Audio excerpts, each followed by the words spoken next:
छात्रों, आज हम रामधारी सिंह दिनकर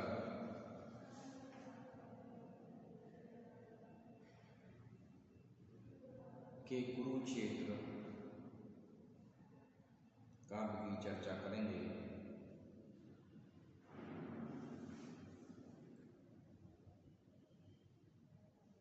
यद्यपि रामधारी सिंह दिनकर ने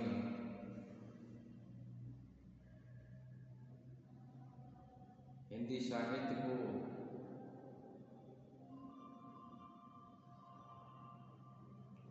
रेणुका, हुंकार, रसवंती, बाबू, इतिहास के आंसू, धूप और धुआं, रश्मिरथी, नीम के पत्ते, उर्वशी, परशुराम की प्रतीक्षा, हारे को हरना,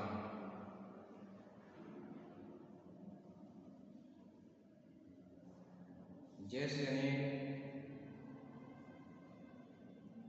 काव्य प्रदान किए हैं, तथापि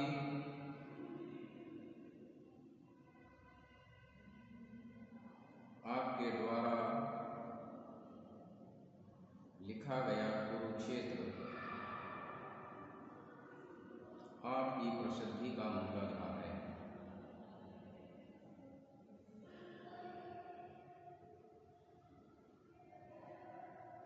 सन 1946 ईस्वी में दिनकर जी का प्रसिद्ध काव्य कुरुक्षेत्र प्रकाशित हुआ और यह काव्य उनको हिंदी साहित्य में प्रतिष्ठित कर गया। कवि दिनकर जी ने इस काव्य में युद्ध की समस्या को विशेष रूप से रेखांकित किया है। आपका यह मानना है कि जब तक संसार में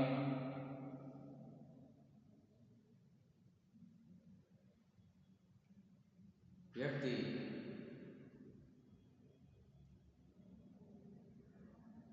स्वार्थों में लगा रहेगा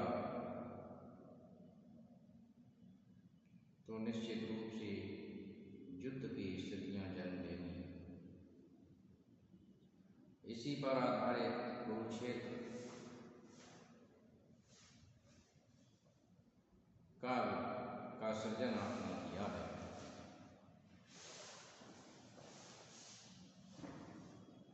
तो आइए छात्रों, पहले हम इसका पाठ करेंगे और तत्पश्चात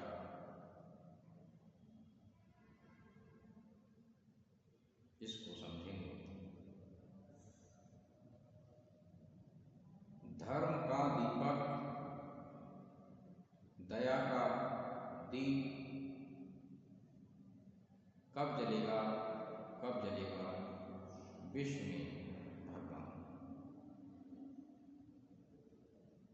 कब सुकोमल जोत से अभिषिक्त हो सरस होंगे जली सूखी रसा के प्राण।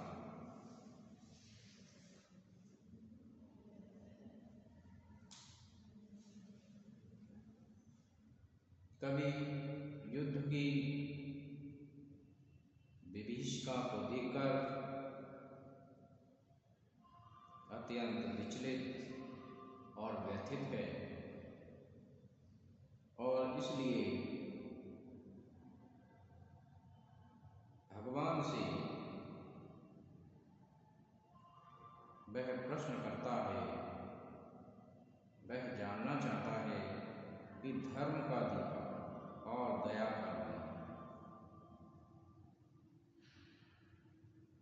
कि हे भगवान, धर्म और दया का दीपक इस विश्व में भला कब जलेगा, जिससे लोग आपस में मिलजुल कर भली प्रकार से रहें।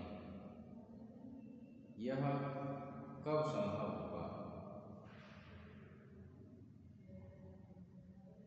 कब सुकोमल ज्योत से अभिषेक सरस होंगे जली सूखी रसा के प्राण। कभी मन में अनेक प्रश्न उठते हैं, क्योंकि युद्ध की विभीषिका से पृथ्वी भी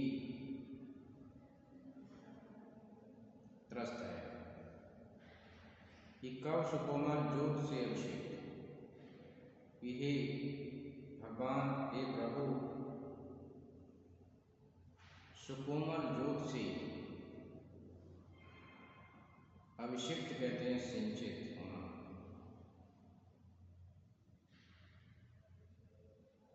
सरस होंगे जली सूखी रसा के प्राण। रसा कहते हैं पृथ्वी के लिए, कि जो पृथ्वी युद्ध की विभीषिका के कारण सूखी हो गई है, सूनी हो गई है, बंजर हो गई है, कब उसमें हरियाली आएगी।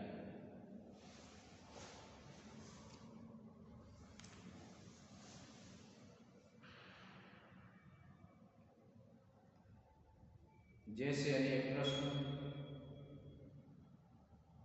कवि के मन को व्यथित करते हैं।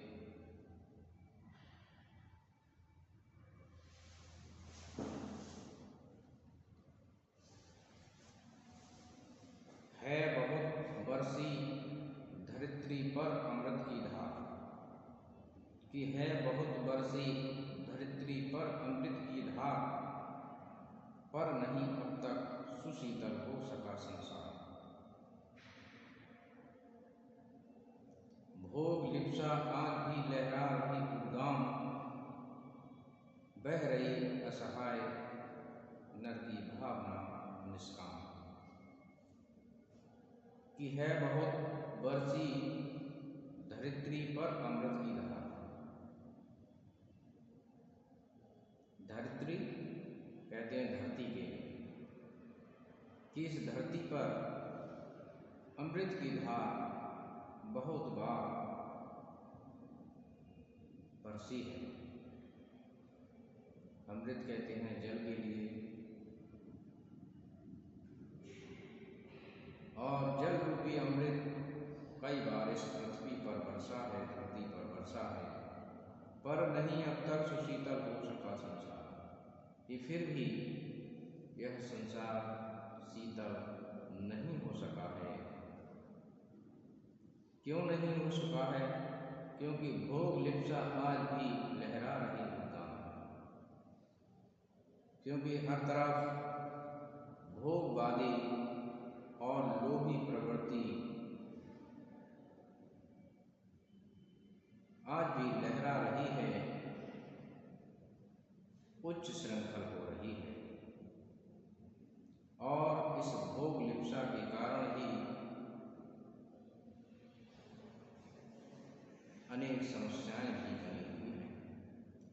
कि बह रही असहाय नर की भावना निष्काम, कि बह रही असहाय नर की भावना निष्काम, और जो असहाय हैं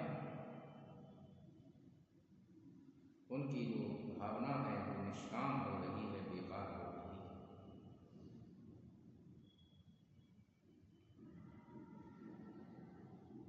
कि भीष्म हूँ अथवा युधिष्ठिर या कि हूँ भगवान, बुद्ध हूँ कि अशोक, गांधी हूँ कि ईशु महान।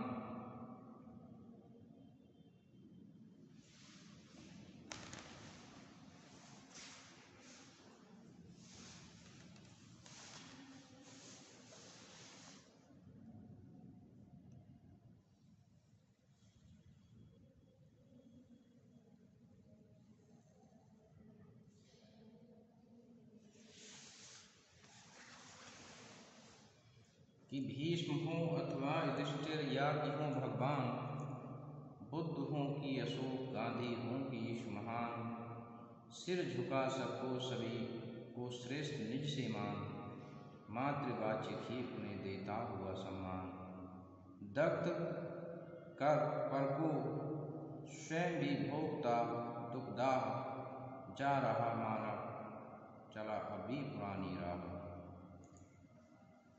कि भीष्म हों अथवा युधिष्ठिर हों या भगवान हों, बुद्ध हों अशोक हों, गांधी हों या यीशु हों ईसा मसीह हों, सभी के लिए कवि स्वयं से श्रेष्ठ मानता है और स्वयं से श्रेष्ठ मानता हुआ सभी को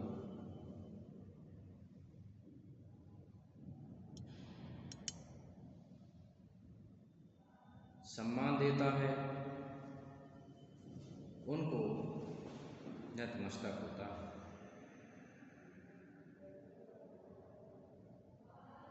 मातृवाच्य भी उन्हें देता हुआ सम्मान और उनको सम्मान देता है।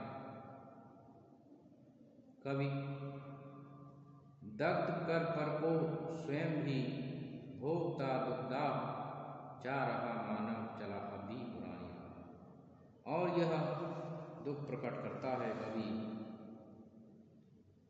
दग्ध कहते हैं पीड़ा पहुंचाने के लिए, कि दग्ध कर पर को, कि दूसरे को पीड़ा पहुंचाकर और स्वयं भी दुख को भोगता हुआ मनुष्य अब भी पुरानी राह पर अर्थात युद्ध की